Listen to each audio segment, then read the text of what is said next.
Credo che si sta enfatizzando e facendo della demagogia e del populismo gratuito su questo argomento. Se si vuole la democrazia ci sono anche dei costi da pagare. Se vogliamo un amministratore unico, un amministratore delegato, allora dobbiamo fare o dominiamo, non nomino, non faccio altri titoli, dobbiamo prendere altre vie. Io dico che si possono fare sicuramente dei risparmi, ma bisogna tener conto anche dei risvolti che ci sono dietro. È troppo facile dire, io vedo nei giornali oggi 1 milione alla settimana il Consiglio regionale. Il Consiglio regionale rispetto al passato ha già tagliato qualche decina di milioni di euro di spese. Stiamo guardando tutte le pieghe del nostro bilancio del Consiglio per fare ulteriori tagli.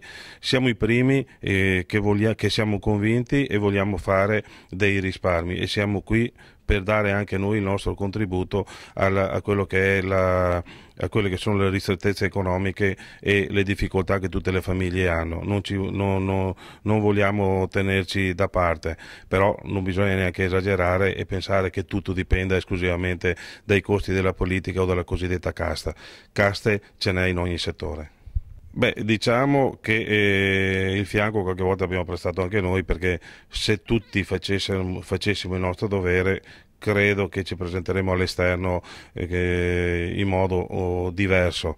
Però adesso si sta effettivamente facendo una caccia alle streghe e si sta esagerando su questo tasto. I media continuano a farlo perché vedo loro devono vendere, logicamente puntano su quegli argomenti che fanno notizia e fanno clamore.